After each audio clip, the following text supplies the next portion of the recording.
जय हिंद दोस्तों। स्वागत है आपका अपने YouTube चैनल अमन्स लाइब्रेरी क्लासेस में। अभी हम लोग सबसे पहले आधुनिक भारत का इतिहास को पढ़ रहे हैं, जिसमें हम लोगों ने यूरोपीय देशों का आगमन पढ़ लिया। यूरोपीय कंपनी का आगमन, बंगाल, अवध, मैसूर, ये सब को मैंने पिछले वीडियो में कवर कर दिया। अगर आपने नहीं देखा है तो उसे जाकर ज़रूर देखें। और आज हम लोग पढ़ेंगे मराठा। आज हम लोग पढ़ेंगे मराठा साम्राज्य के बारे में विस्तार से। तो देखते हैं। तो मराठा साम्राज्य के बारे में बताती हूँ। पहले मैं छोटा सा स्टोरी सुना देती हूँ, उसके बाद मैं इसको पूरा लाइन बाय लाइन कवर कर दूँगी। ठीक है दोस्तों, तो आइए हम लोग देखते हैं मराठा साम्राज्य के बारे में। तो मराठा कौन थे?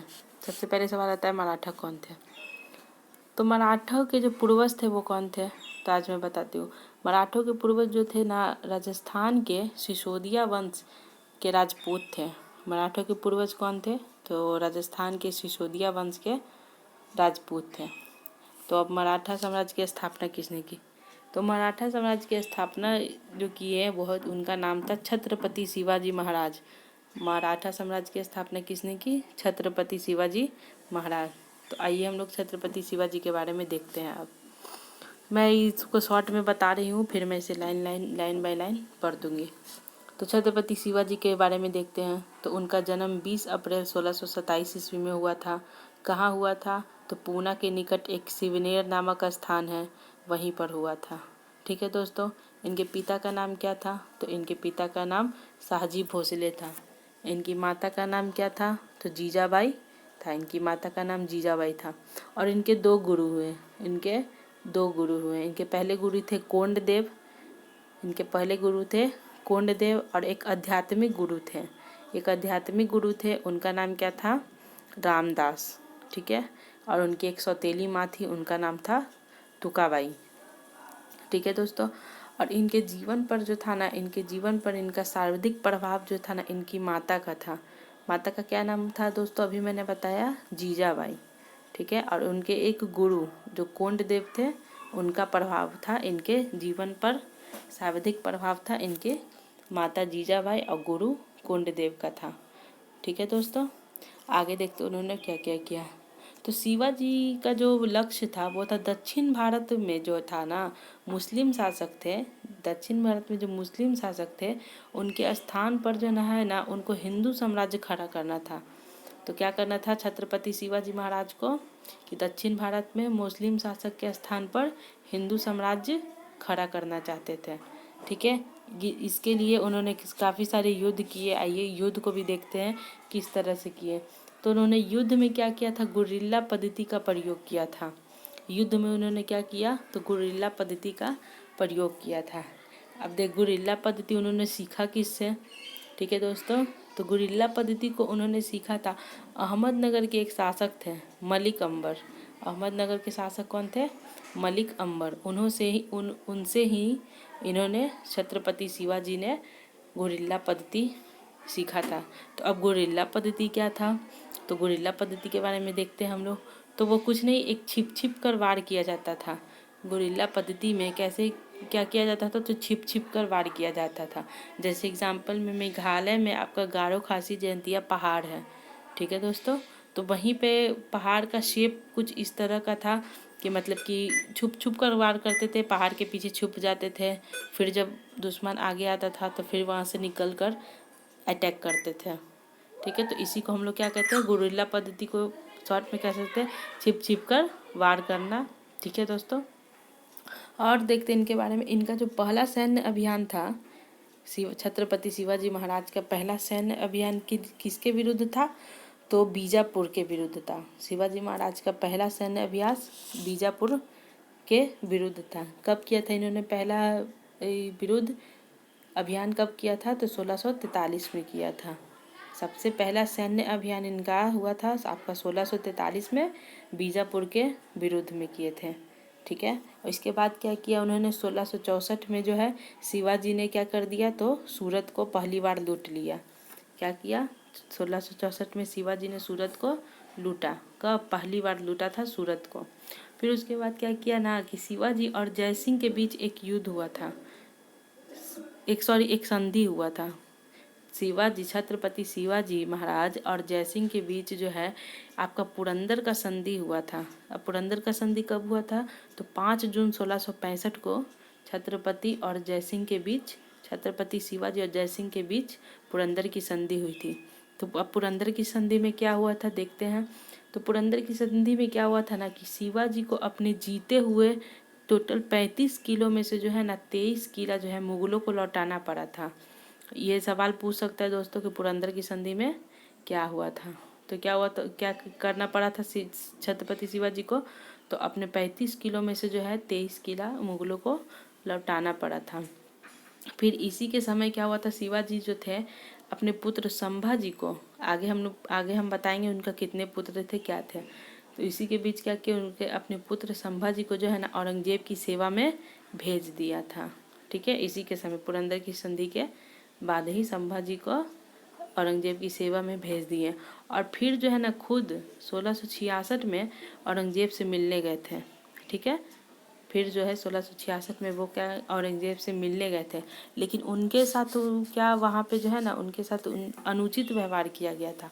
मतलब उनको दरबारियों के लाइन में खड़ा कर दिया गया था और ऐसा मतलब कि नहीं प्रतीत हो रहा था कि वो महाराजा हैं, मराठा साम्राज्य के छत्रपति शिवाजी कहलाते, ऐसा उनको बिल्कुल नहीं लगने दिया। तो छत्रपति शिवाजी को तो बुरा लग गया कि अरे हम तो महाराजा हैं और यहाँ मेरे साथ कैसा व्यवहार किया जा रहा है।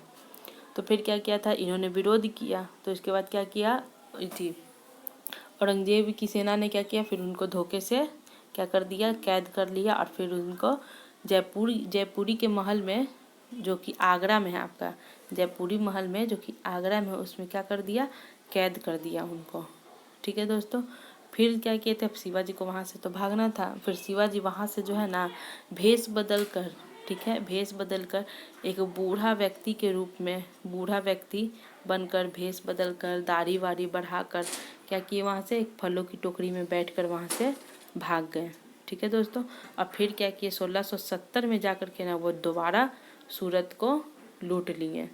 ठीक है दोस्तों, पहली बार ध्यान रखेंगे 1664 में जो है पहली बार लूट किए थे आपका सूरत का ही छत्रपति शिवाजी, पीछे मैंने बताया है। फिर जो वहाँ से वो फलों की टोकरी में निकल कर भागे, फिर 1670 में जाकर के दोबारा सूरत को लूट लिए।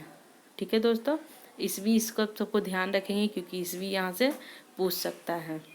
फिर क्या किया, तो 1664 में जो है ना शिवाजी ने रायगढ़ के किले में जो है ना जाकर अपना राज्याभिषेक करवाया। राज्याभिषेक का डेट पूछता है दोस्तों, तो हम लोग ध्यान देंगे 1664 में शिवाजी ने क्या किया, फिर रायगढ़ के किले में गए और वहाँ पर अपना अभिषेक करवाया। ठीक है, तो अभिषेक किन से करवाया देखेंगे। अभिषेक करवाया, अभिषेक किन्हों कराया, अभिषेक करवाने वाले जो पंडित थे ना उनका नाम क्या था, गंगा भट्ट। गंगा भट्ट पंडित बहुत ही मतलब कि मानने वाले थे, वो बनारस से आए थे। गंगा भट्ट कहाँ रहते थे, बनारस, जो कि काशी से, बनारस के काशी से आए थे। ठीक है, और उसी समय उन्होंने क्या किया, छत्रपति का उपाधि धारण कराया, अब किया अपने राज्याभिषेक के समय। उनका राज्याभिषेक करने वाले पंडित का नाम दोस्तों पूछता है गंगा भट्ट। ठीक है, और क्या था, एक पॉइंट और देखेंगे दोस्तों ना कि औरंगजेब जो थे ना, औरंगजेब कभी भी शिवाजी को पराजित नहीं कर सके। औरंगजेब कभी भी शिवाजी को पराजित नहीं कर किए और उससे फिर विवश होकर औरंगजेब ने क्या किया, शिवाजी को राजा की उपाधि दी। क्योंकि आगे देखेंगे दोस्तों, यहाँ पे देखें हम लोग कि झगड़ा तो बहुत हुआ था, युद्ध बहुत हुआ था, लेकिन क्या हुआ ना कि औरंगजेब जो है कभी भी शिवाजी को पराजित नहीं कर सके और फिर क्या किया, लास्ट में उनसे विवश होकर के उनको राजा की उपाधि दी। ठीक है दोस्तों, शिवाजी का आप देखेंगे क्या किए थे, वो शिवाजी का जो अंतिम ये था सैन्य अभियान किनके विरुद्ध था, तो कर्नाटक के विरुद्ध था। ठीक है दोस्तों, शिवाजी का अंतिम सैन्य अभियान कर्नाटक के विरुद्ध था, कब, 1677 ईस्वी में। 1677 ईस्वी में उनका अंतिम ये था, कर्नाटक के विरुद्ध। ये पूछ सकता है, ये पूछता है दोस्तों। फिर क्या हुआ कि 12 अप्रैल 1680 को उनकी मृत्यु हो गई। फिर क्या हुआ था, 12 अप्रैल 1680 को अचानक उनका मृत्यु हो गया। तो दोस्तों अभी मैंने छत्रपति शिवाजी के बारे में, शिवाजी महाराज के बारे में बताए हैं। आगे देखिए उनके पुत्रों के बारे में थोड़ा सा मैं बता देती हूँ। छत्रपति शिवाजी के 2 पुत्र थे, एक संभाजी थे और एक राजा राम थे, ठीक है। और संभाजी का एक पुत्र था साहू जी और राजा राम का एक पुत्र था शिवाजी द्वितीय। तो इसके बारे में देखते हैं दोस्तों। शिवाजी की मृत्यु के बाद कौन बने थे छत्रपति? आपका संभाजी बने थे। शिवाजी की मृत्यु के बाद संभाजी मराठा छत्रपति बने, ठीक है। लेकिन क्या हुआ था, संभाजी ने औरंगजेब के विद्रोही पुत्र जो था ना, ये थी अकबर द्वितीय, संभाजी क्या कर दिए थे, तो औरंगजेब के विद्रोही पुत्र अकबर द्वितीय को उन्होंने क्या दी थी, शरण दे दी थी, जिस कारण क्या थे, औरंगजेब ने उन्हें मरवा दिया था, ठीक है दोस्तों। और उनके पुत्र जो थे साहू जी, उनको बंदी बनाकर अपने यहाँ ले गए थे, ठीक है दोस्तों। एक बार फिर से बता देती हूँ, छत्रपति शिवाजी के 2 बेटे थे, संभाजी थे और राजा राम थे। तो छत्रपति शिवाजी की मृत्यु के बाद हुआ था क्या, तो संभाजी मराठा छत्रपति बने थे, लेकिन उन्होंने क्या किया था, तो औरंगजेब के विद्रोही पुत्र जो था अकबर द्वितीय, उसको क्या कर दिए थे, शरण दे दिए थे, जिस कारण औरंगजेब ने उनको मरवा दिया था। और उनका जो पुत्र थे साहू जी, उनको बंदी बनाकर ले गए थे। आगे हम लोग देखेंगे कैसे औरंगजेब की मृत्यु 1707 में हो गई थी। तो औरंगजेब का बेटा बहादुर शाह ने क्या कर दिया था, साहू जी को कैसे रिहा कर दिया था।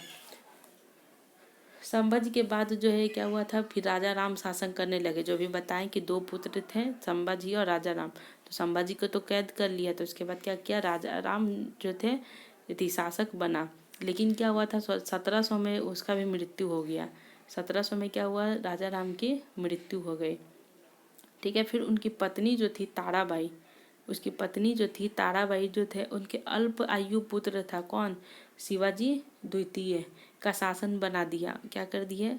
फिर उसके बाद जब राजा राम की मृत्यु हो गई, इधर राजा राम की मृत्यु हो गई और उधर संभाजी भी मर गए थे, ठीक है। संभाजी का जो पुत्र था साहू जी, उसको तो औरंगजेब कैद करके ले गया था। तो यहाँ बचा कौन, बस बहुत छोटा अल्पायु, मतलब छोटी उम्र में शिवाजी द्वितीय था, तो ठीक है। तो उसको अल्पायु में क्या कर दिया, ये शासक बना दिया और खुद जो है उनका संरक्षण बन गई। कौन, शिवाजी की थी, शिवाजी द्वितीय की माता और राजा राम की पत्नी, जिनका नाम क्या था, ताराबाई था, ठीक है दोस्तों। अब फिर जो है ना उधर साहू जी, तो अभी तो मैंने बताया फिर क्या हुआ कि फिर अभी जो मैंने बताया कि फिर क्या हुआ कि 1707 में औरंगजेब की मृत्यु हो गई। उसके बाद जो बहादुर शाह थे, उन्होंने क्या किया था, तो फिर साहू जी को छोड़ दिया, रिहा कर दिया था, ठीक है दोस्तों। और क्या किया ना, साहू जी को रिहा करके इसलिए रिहा किया था ना, क्योंकि साहू जी और शिवाजी दोनों में खुद में, मतलब कि अपने में ये उत्तराधिकार के लिए लड़ाई करे और दोनों अपने में ही मतलब कि लड़ जाए, तो इसलिए इधर मराठा साम्राज्य खाली हो जाएगा, इसीलिए दोस्तों। लेकिन क्या हुआ था, फिर क्या हुआ, नहीं फिर आए तो वो साहू जी फिर कैसे आए, तो फिर वो अपना छत्रपति खुद बने, ठीक है। फिर 1749 में साहू जी का भी मृत्यु हो गया। फिर क्या हुआ, 1749 में साहू जी का भी मृत्यु हो गया। लेकिन साहू जी की मृत्यु के बाद क्या हुआ था ना, सारी शक्तियाँ पेशवा के हाथों में आ गई थी। साहू जी ने अपने समय में ही पेशवा बनाया था, ठीक है। सबसे ज़्यादा शक्तिशाली उस समय कौन थे, तो पेशवा ही थे।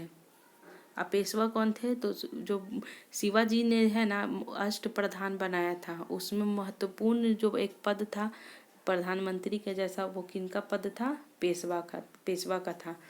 तो साहू जी की मृत्यु के बाद जो है सारी शक्तियाँ किस में चल गई, पेशवा में। अब पेशवा कैसा था, एक वंशानुगत शासक था। पेशवा जो थे वो वंशानुगत चल रहा था, ठीक है दोस्तों। तो अब हम लोग देखेंगे महत्वपूर्ण पेशवा कौन कौन थे। मैं शॉर्ट में बता देती हूँ क्योंकि इसको फिर पढ़ना भी है। तो सबसे पहले पेशवा कौन थे, तो बालाजी विश्वनाथ थे, ठीक है। दूसरे पेशवा कौन थे, तो बाजीराव प्रथम थे। और तीसरे पेशवा कौन थे, तो बालाजी बाजीराव थे। तीसरे पेशवा कौन थे, बालाजी बाजीराव। और चौथे पेशवा कौन थे, माधव नारायण राव। चौथे पेशवा माधव नारायण राव। और अंतिम पेशवा कौन थे, तो बाजीराव द्वितीय। अंतिम पेशवा पूछ सकता है दोस्तों, तो बाजीराव द्वितीय थे, ठीक है। फिर अब हम लोग थोड़ा सा बालाजी के बारे में देख लेते हैं। बालाजी विश्वनाथ जो थे, इन्हीं के सहयोग से साहू जी जो थे ना छत्रपति बने थे। सबसे पहले साहू जी याद रखेंगे, जो संभाजी के पुत्र थे साहू जी, तो किनके सहयोग से बने थे, तो बालाजी विश्वनाथ के सहयोग से साहू जी छत्रपति बने थे। फिर क्या हुआ कि बालाजी विश्वनाथ का भी मृत्यु हो गया आपका कब, 1720 में इनका भी मृत्यु हो गया। फिर इनके बाद कौन थे, तो इनके बाद इनका पुत्र बाजीराव फर्स्ट आए। इनके बाद इनका पुत्र बाजीराव फर्स्ट हैं। इन्हें क्या कहा जाता है, इन्हें जो है ना दोस्तों लड़ाकू पेशवा कहा जाता है। सवाल पूछ सकता है कि लड़ाकू पेशवा किसे कहते हैं, तो बाजीराव प्रथम को लड़ाकू पेशवा कहते हैं। इन्होंने शिवाजी के बाद गुरिल्ला पद्धति को सर्वाधिक प्रयोग किया। सबसे पहले गुरिल्ला पद्धति का प्रयोग कौन किया था, हम आपको बता दिए हैं, छत्रपति शिवाजी महाराज। ठीक है दोस्तों, तो उनके बाद क्या किए, बाजीराव जो प्रथम था, इन्होंने भी गुरिल्ला पद्धति का सर्वाधिक प्रयोग किया। और फिर 1728 में हैदराबाद के शासक निजाम उल मुल्क को फिर हराया। इन्होंने क्या किया, 1728 ईस्वी में हैदराबाद के एक शासक था जो जिसका नाम निजाम उल मुल्क था, उसको हराया। फिर उसके बाद उनके साथ क्या किया, तो मुंशी शिवगांव की संधि किया। क्या किया उसके बाद, शिवगांव की संधि किया। और यहाँ पर देखेंगे दोस्तों हम लोग की, याद कीजिए बाजीराव प्रथम का एक कथन है। बाजीराव प्रथम जी ने क्या कहा था, तो छत्रपति साहू जी को कहा था। बाजीराव प्रथम ने छत्रपति साहू जी को कहा था। छत्रपति साहू जी कौन थे दोस्तों, जो मतलब कि उनका पुत्र, छत्रपति शिवाजी का पुत्र का फिर पुत्र, तो साहू जी कौन हो गया यहाँ पर, उनका पोता हो गया। छत्रपति शिवाजी का पुत्र संभाजी, उसका पुत्र साहू जी। तो बाजीराव प्रथम ने छत्रपति साहू जी को क्या कहा कि आओ इस पुराने वृक्ष पर जोरों से वार करें, शाखाएं तो खुद गिर पड़ेंगी। ये कहा था किसने, बाजीराव प्रथम ने छत्रपति साहू जी को कहा। बाजीराव प्रथम में जो थे साहू जी को बोला, आओ इस पुराने वृक्ष पर की जड़ों पर वार करें, शाखाएं तो खुद गिर पड़ेंगे। फिर साहू जी ने इनको क्या रिप्लाई दिया, साहू जी ने इन्हें कहा कि आप निसंदेह एक योग पिता के योग पुत्र हैं। आपके प्रयासों से मराठा साम्राज्य का पटाखा कटक से अटक तक लहराएगा। कटक कहाँ हो गया दोस्तों, आपका उड़ीसा में, और अटक कहाँ हो गया, तो अटक जो है पाकिस्तान के, जो है ना पाकिस्तान के पंजाब प्रांत में एक ज़िला है। ठीक है दोस्तों, अटक कहाँ है, तो पाकिस्तान के पंजाब प्रांत में एक ज़िला है, वहीं पे है अटक। तो कटक कहाँ हो गया दोस्तों, हम लोग मैप में देखेंगे तो कटक यहाँ उड़ीसा में और अटक ऊपर, तो इधर से राइट साइड से लेफ्ट साइड तक पूरा होगा। तो ये कथन है, ये कथन पूछ सकता है दोस्तों किसका है, तो बाजीराव प्रथम का ये कथन है।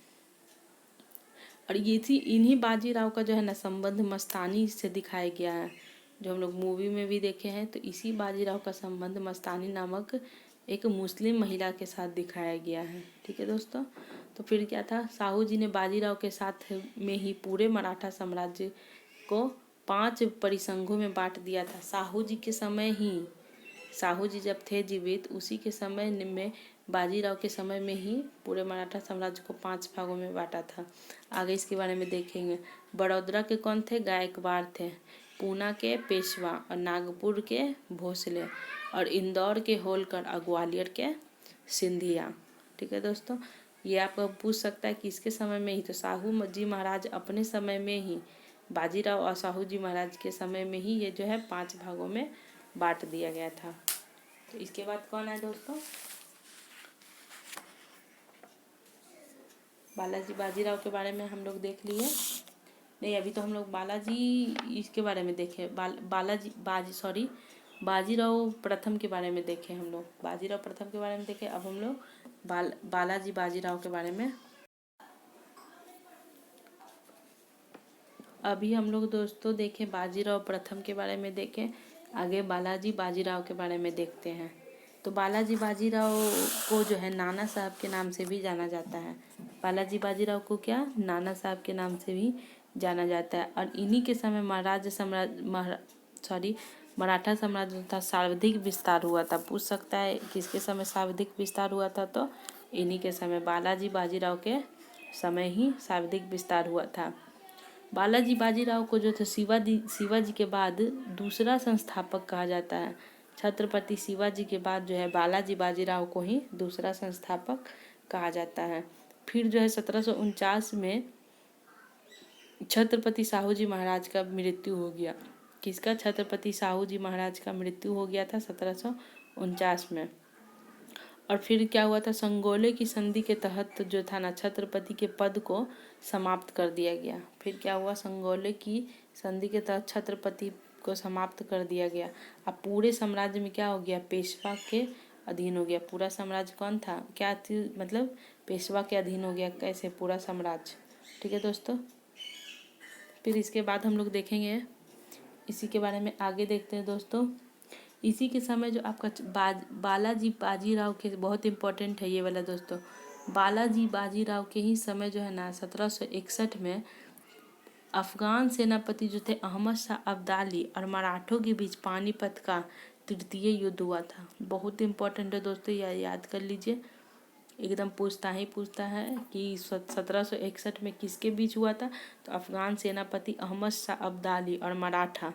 तो अफगान की तरफ से पूछेगा कौन थे? तो अहमद शाह अब्दाली थे। और मराठा की तरफ से कौन थे? तो उस समय बालाजी बाजीराव थे, जब पानीपत का तृतीय युद्ध हुआ था आपका 1761 में, जिसमें कौन हारा था? तो मराठा जो है बुरी तरह से हार गए थे यहाँ पर। ठीक है दोस्तों। मराठों का फिर क्या हो गया? पराजय हो गया। यह खबर सुनकर जो है पेशवा बालाजी बाजीराव की मृत्यु हो गया। ठीक है दोस्तों, एक खबर सुन के ही। फिर उसके बाद आपका माधव नारायण राव आए, फिर माधव राव द्वितीय आए, फिर आंग्ल मराठा युद्ध हो गया। तब प्रथम आंग्ल मराठा युद्ध हुआ अंग्रेज और मराठा के बीच। फिर आपका द्वितीय आंग्ल मराठा युद्ध हुआ, फिर तृतीय आंग्ल मराठा युद्ध हुआ। पहला आंग्ल मराठा युद्ध हम लोग देख लेते हैं दोस्तों कि सालाबाई की संधि के तहत समाप्त हो गया था। ठीक है दोस्तों, आगे मैं इसमें बताऊंगी। द्वितीय आंग्ल मराठा युद्ध आपका जो था बसीन की संधि से समाप्त हो गया। ठीक है दोस्तों। तृतीय आंग्ल मराठा युद्ध पुणे की संधि से समाप्त हुआ था। ठीक है दोस्तों। अब टाइम इसी में बहुत ज़्यादा टाइम लग गया। अब मैं इसे लाइन बाय लाइन रीड कर देती हूँ। इसी को मैंने ऊपर से बताने में ही बहुत ज़्यादा टाइम लग गया दोस्तों। तो आइए देखते हैं। मराठा साम्राज्य की स्थापना छत्रपति शिवाजी द्वारा 17वीं शताब्दी के उत्तरार्ध में हुआ था। 17वीं शताब्दी यानी कि 1627 में नहीं, 1627 नहीं, 17वीं शताब्दी में इनका स्थापना हुआ था, छत्रपति शिवाजी का। मराठा साम्राज्य की स्थापना की थी छत्रपति शिवाजी ने। फिर क्या था दोस्तों कि महत्वाकांक्षा के कारण मराठा साम्राज्य भारत की महत्वपूर्ण शक्तियां बनकर उभरा और यहाँ तक कि बाद के दिनों में उन्हें मुगलों का उत्तराधिकारी भी कहा जाने लगा। ठीक है दोस्तों, एक मतलब शक्तिशाली साम्राज्य के रूप में उभरे थे मराठा के समय, छत्रपति शिवाजी के समय। फिर यहाँ पर क्या था दोस्तों? तो यहाँ पर देख लेते हैं कि शिवाजी का पुत्र संभाजी जो बता चुके हैं, संभाजी का पुत्र साहू जी। ठीक है दोस्तों। शिवाजी के दो पुत्र संभाजी और राजा राम। ठीक है। ताराबाई राजा राम की पत्नी थी। साम्राज्य की प्रशासनिक व्यवस्था के लिए शिवाजी ने अष्टप्रधान का गठन किया था, अभी बता दिए थे हम आपको, जिसमें पेशवा की पद की स्थिति प्रधानमंत्री जैसी थी। उस समय के पेशवा कैसे थे? आज के प्रधानमंत्री के जैसे। शिवाजी के मृत्यु के बाद उनके पुत्र संभाजी ने मुगलों से संघर्ष जारी रखा और यहाँ तक कि औरंगजेब के विद्रोही पुत्र अकबर द्वितीय को शरण दी। जैसा कि बताया भी हम आपको, शिवाजी का पुत्र जो थे संभाजी, उन्होंने क्या किया था? संघर्ष को जारी रखा और औरंगजेब के विद्रोही पुत्र अकबर द्वितीय को शरण दी थी, जिस कारण संभाजी को युद्ध में परास्त कर उसे मृत्यु दंड दे दिया गया और साहू जी को गिरफ्तार करके ले गए, लाल किले में कैद कर दिया साहू जी को गिरफ्तार करके। इसके बाद राजा राम ने छत्रपति का पद संभाला, किंतु राजा राम छत्रपति शिवाजी के पुत्र थे। दो पुत्र थे, एक आपका संभाजी अभी बता चुके हम, और ये राजा राम। तो राजा राम तो वो कैद करके ले गया।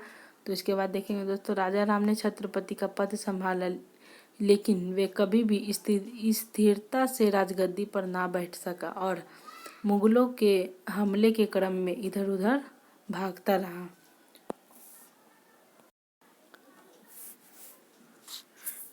यहाँ पर देखिए दोस्तों, शिवाजी, साहू जी और राजा राम। तो अभी मैंने बता दिया था आपको, शिवाजी का पुत्र संभाजी, ठीक है दोस्तों, संभाजी का पुत्र साहू जी, ठीक है दोस्तों, साहू जी थे। और फिर राजा राम का पुत्र कौन थे? ये शिवाजी द्वितीय थे और उनकी पत्नी थी यहाँ पर ताराबाई, ठीक है दोस्तों। देखते हैं, तो राजा राम की मृत्यु के बाद उनकी पत्नी ताराबाई ने 1700 से 1707 तक मुगलों के संघर्ष जारी रखा, जो मराठा इतिहास का स्वतंत्रता संग्राम का दौर भी कहा जाता है। किंतु 1707 में जब साहू जी की कैद से रिहाई हो गई थी तो मराठा साम्राज्य के उत्तराधिकारियों का संघर्ष शुरू हो गया। जैसे कि अभी मैंने बताया था कि 1707 में औरंगजेब का मृत्यु हो गया था। उसके बाद जो उनका पुत्र आया बहादुर शाह, उन्होंने क्या किया, इसको कैद से रिहा कर दिया। साहू जी को जो कैद में ले गए थे उनको कैद से रिहा कर दिया था, ठीक है। तो मराठा साम्राज्य के उत्तराधिकारियों का संघर्ष फिर शुरू हो गया। फिर साहू जी बनाम शिवाजी द्वितीय, ताराबाई और इसी क्रम में बालाजी विश्वनाथ नामक पेशवा मजबूत रूप से मराठा राजनीति में प्रवेश किए। वही जो फिर क्या हुआ था कि ये इनका नाम क्या था यहाँ पर, साहू जी जो कैद से फिर रिहा हुए थे, तो उसके बाद साहू जी और ये ताराबाई तो शिवाजी द्वितीय की माता थी, इन दोनों के बीच होते झगड़ा मतलब युद्ध हुआ। लेकिन इसी के बीच क्या हुआ, बालाजी विश्वनाथ नामक पेशवा जो आपका छत्रपति शिवाजी के ही समय महत्वपूर्ण पद था, वही उसी में से एक थे, ठीक है। तो मराठा राजनीति में प्रवेश करे थे, ठीक है। तो सबसे पहले पेशवा कौन थे, तो बालाजी विश्वनाथ बता चुके हैं। बालाजी विश्वनाथ संख्यात्मक दृष्टि से 7वें पेशवा थे। बालाजी विश्वनाथ संख्यात्मक दृष्टि से देखा जाएगा क्रम के अनुसार तो 7वें थे, लेकिन सबसे ज़्यादा इम्पोर्टेंट बालाजी विश्वनाथ ही हैं। ये बहुत अच्छे थे ये। इन्होंने अपनी दूरदर्शिता से न सिर्फ साहू जी को छत्रपति बना दिया, बल्कि मुगल शासकों से चौथ का अन्य राज्यों से अधिकार भी प्राप्त कर लिया, ठीक है दोस्तों। अब इसके बाद क्या है, बालाजी विश्वनाथ के बारे में हम लोग देखेंगे। बाजीराव प्रथम थे, फिर उनके बाद बाजीराव आएंगे। तीन पेशवा के बारे में पढ़ेंगे दोस्तों हम लोग। तो बालाजी विश्वनाथ, फिर बाजीराव प्रथम और फिर बाजीराव, 3 महत्वपूर्ण पेशवा थे। तो बाजीराव प्रथम के बारे में देखते हैं। इनका डेट था 1720 से 1740 तक थे। शिवाजी के बाद गुरिल्ला प्रणाली में ये सबसे कुशल माने जाते हैं। इसके पहले मैं बता चुकी हूँ कि शिवाजी के बाद जो गुरिल्ला पद्धति को जारी कौन रखा था, तो आपका यही थे, बाजीराव प्रथम थे। इन्होंने हिंदू पदशाही के आदर्श का प्रचार किया, अर्थात सभी हिंदू शासकों को एकजुट कर मुगलों से संघर्ष का समर्थन किया। और इन्हीं के समय मराठा शक्ति केवल दक्षिण की शक्ति न होकर उत्तर भारत में लेकर संपूर्ण भारत की मजबूत शक्ति बन गई। इन्हीं के समय, किनके समय, बाजीराव प्रथम के समय। मस्तानी बाई नामक युवती से इनका विशेष प्रभाव था, अभी मैंने बता दिया था। फिर अब इसके बाद कौन आया, 3 पेशवा महत्वपूर्ण थे, उसमें से कौन थे, फिर बाजीराव। इनका ईस्वी कब था, 1740 से 1761। ये नाना साहेब के नाम से प्रसिद्ध थे, ये भी मैंने अभी बता दिया था कहानी में कि इनका क्या था, नाना साहेब के नाम से ये प्रसिद्ध थे और विद्वान थे। इन्हें ही मराठा साम्राज्य का वास्तविक संस्थापक, तो पूछ सकता है दोस्तों कि मराठा साम्राज्य का वास्तविक संस्थापक कौन था, तो बाजीराव, ठीक है। बालाजी विश्वनाथ ने जिस वंशानुगत पेशाई की नींव रखी थी, इन्हीं के समय पूरी तरह प्रविष्ट हो गई। जैसे कि मैंने आपको बता दिया था कि पेशवा क्या था, एक वंशानुगत था। वंशानुगत मतलब कि उसका बेटा बनेगा, फिर उसका बेटा, फिर उसका बेटा, फिर उसका बेटा। इसके नेतृत्व में मराठे इतनी शक्तिशाली हो गई कि उन्होंने दिल्ली की गद्दी के मामलों में हस्तक्षेप करना शुरू कर दिया। किनके समय, ध्यान देंगे यहाँ पे दोस्तों, बाजीराव के समय काफ़ी शक्तिशाली हो गया था। इतना शक्तिशाली हो गया था कि आपको दिल्ली के मामलों में दिल्ली के गद्दी के मामले में हस्तक्षेप करने लगे। जब पेशवा को यह लगा कि उन्हें किसी अन्य शक्ति के समर्थन की आवश्यकता नहीं है, उन्होंने हिंदू पदशाही के आदर्श का उल्लंघन करना शुरू किया। उन्होंने क्या किया? हिंदू पादशाही के आदर्श का उल्लंघन करना शुरू कर दिया और यहाँ तक कि राजपूतों से भी चौथ वसूली का प्रयास करने लगे।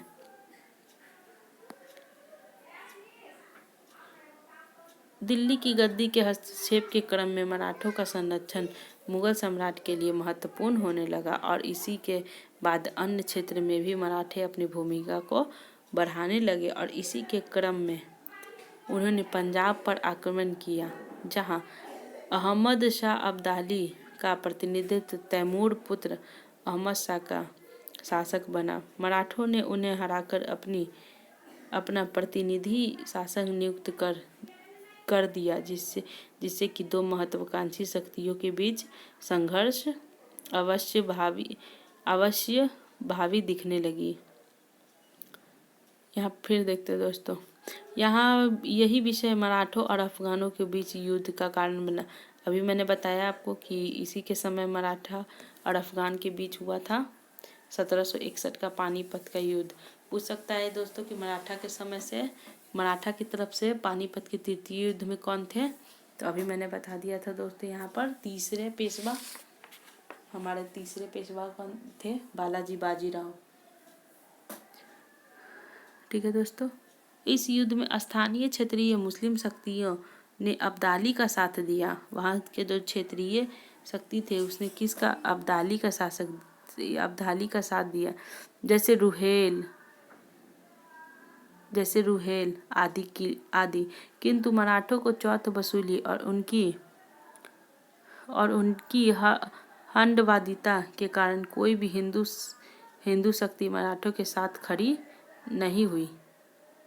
केवल आंशिक सहायता जाट राजा सूर्यमन ने किया था।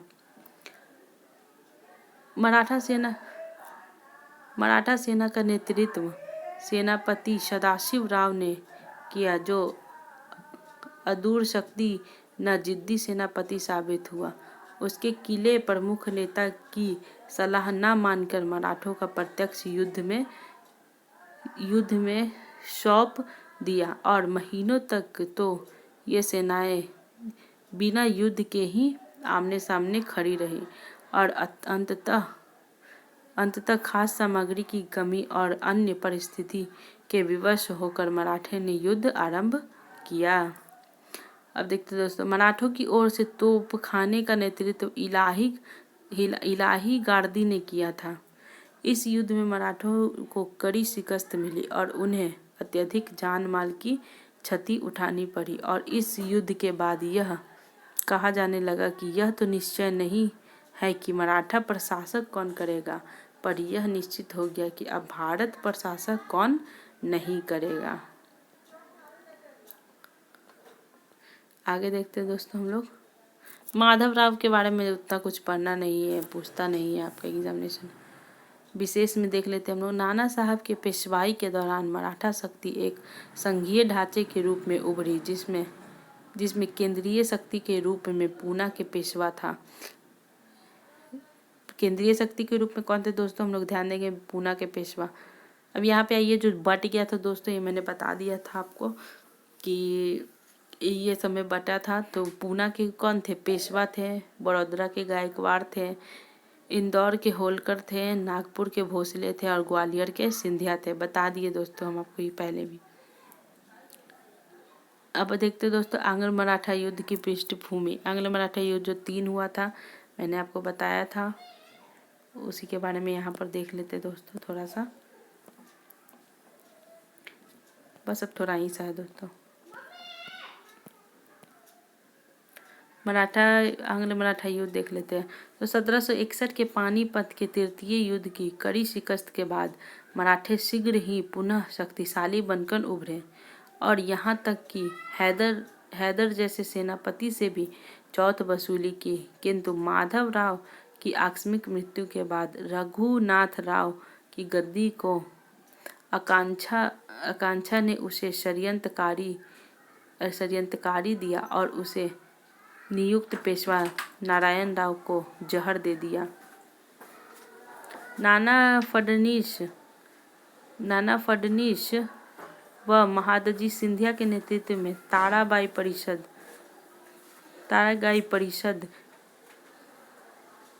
सॉरी दोस्तों, यहाँ पर थोड़ा ये हो गया। नाना फडणवीस व महादजी सिंधिया के नेतृत्व में बाढ़ भाई परिषद था। यहाँ पर कुछ बाढ़ भाई परिषद का गठन हुआ था और इनसे माधव द्वितीय को पेशवा घोषित कर रघुनाथ राव की महत्वाकांक्षा पर पानी फेर दिया।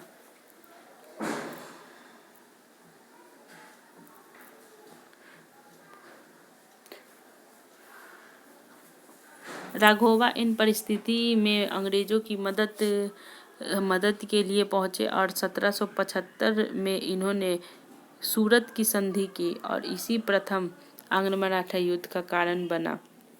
सबसे पहले कौन सी सूरत की संधि किया और यह प्रथम आंग्ल मराठा युद्ध का आपका कारण बन गया।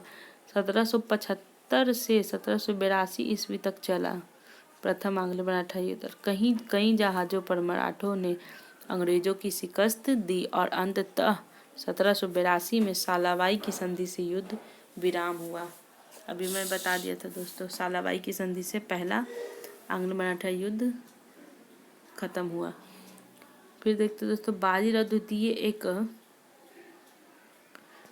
द्वितीय एक अदूरदर्शी पेशवा साबित हुआ और उसने अपनी महत्वाकांक्षा को बनाए रखने के लिए सिंधिया और होलकर को आपस में लड़ाया, किंतु होलकर ने पेशवा व सिंधिया की संयुक्त सेना को हरा दिया। 1802 में अंग्रेजों की बसीन की संधि कर पेशवा ने अंग्रेजों को सर्वोच्चता स्वीकार किया, जिससे अन्य मराठा सरदार असंतुष्ट हुए और यह द्वितीय आंग्ल मराठा युद्ध का कारण बना। 1803 से 1805 ईस्वी तक जारी रहा और इसी संदर्भ में मराठा सरदारों को अंग्रेजों की सहायक संधि स्वीकार करनी पड़ी, जिसका क्रम था पेशवा सबसे पहले सहायक संधि को स्वीकार किया था, फिर उसके बाद भोसले, सिंधिया, होलकर। ये पूछ सकता है दोस्तों कि अंग्रेजों की सहायक संधि स्वीकार करा था कौन, तो पेशवा, भोसले, सिंधिया, होलकर। क्रम में यहाँ पे लिखा है दोस्तों। लॉर्ड हैंगिस्टर जब गवर्नर जनरल बनकर भारत आया है तो वह अंग्रेजों को सर्वोच्च शक्ति बनाने और ब्रिटिश साम्राज्य के विस्तार को स्पष्ट उद्देश्य लेकर आया था और मराठा साम्राज्य पर उसकी गिद्ध दृष्टि पड़ी। अतः पिंडारियों के बहाने पिंडारी प्रारंभ में मराठों के अनियमित सैनिक की तरह उसके साथ युद्ध करते थे और यह युद्ध बाद में उस क्षेत्र की लूटपाट करते थे, किंतु बाद में मराठों का पिंडारियों से मजबूत संबंध नहीं रह गया। उसने मराठों से युद्ध की और घोषणा करवा दी कि 1817 से 18 में तीसरे आंग्ल मराठा युद्ध में अंग्रेजों ने विजय हासिल कर लिया। मराठा साम्राज्य का बड़ा भाग ब्रिटिश साम्राज्य में मिल गया। अब विशेष पे थोड़ा सा देख लेते हैं दोस्तों हम लोग।